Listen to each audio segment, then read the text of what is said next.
Hi friends, இப்போ actor விஷாலுக்கும் நடிகை சாய் தன்ஷிகாவுக்கும் நடக்கிற திருமணம் நின்று போயிடுச்சு அப்படின்னு சொல்லி இந்த நியூஸ் சோசியல் மீடியா மத்தியில் மிகப்பெரிய வைரலாக மாறி இருக்கு. விஷாலுக்கு அகைன் இப்படி ஒரு சோதனையா அப்படின்னு விஷால் அவர்களுக்கு நிறைய சப்போர்ட்டர்ஸ் இப்போ சொல்லிட்டு இருக்காங்க. நடிகர் விஷால் தமிழ் திரையுலகில் மிகப்பெரிய அளவில் வளர்ந்து வரும் நடிகராக இருக்காரு. நடுவில் இவருக்கு உடல்நிலை சரியில்லாமல் போனப்ப நிறைய விமர்சனங்கள் வந்தது. இவர் மதுவுக்கு அடிமையாகிட்டார், அதனால தான் இப்போ நிற்க கூட முடியாமல் இருக்காரு.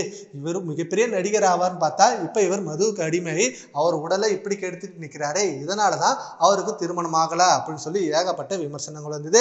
இதுக்கு முன்னாடி இவருக்கு வீட்டுல பெண் பார்த்து அந்த பெண்ணுடன் நிச்சயதார்த்தமும் ஆனது. ஆனா அதுக்கப்புறம் திருமணம் ஆகிற நிலையில அந்த திருமணம் கேன்சல் ஆயிடுச்சு. அந்த பெண் வீட்டார் சைட்ல இருந்து இப்போதைக்கு திருமணம் வேணாம் அப்படின்ட்டு திருமண வாழ்க்கையை விளக்கிட்டாங்க. அதுக்கப்புறம் விஷால் அவர்கள் நான் திரைப்பட சங்க கட்டடத்தை கட்டினதுக்கு அப்புறம் தான் நான் கல்யாணமே பண்ணிப்பேன் அப்படின்ற ஒரு முடிவோடு இருந்தாரு.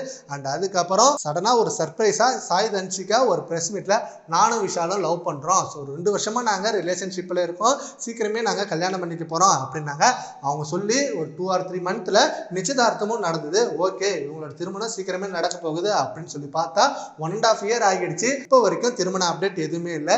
இதனால நடுவுல நிறைய பேர் விஷாலுக்கும் சாய் தன்ஷிகாவுக்கும் பிரேக்கப் ஆகிடுச்சு, இதனாலதான் திருமணம் ஆகல, விஷாலுக்கு திருமண வாழ்க்கை தடைப்பட்டு போச்சு அப்படின்னு சொல்லி ஏகப்பட்ட ரூமர் நியூஸ் வந்தது.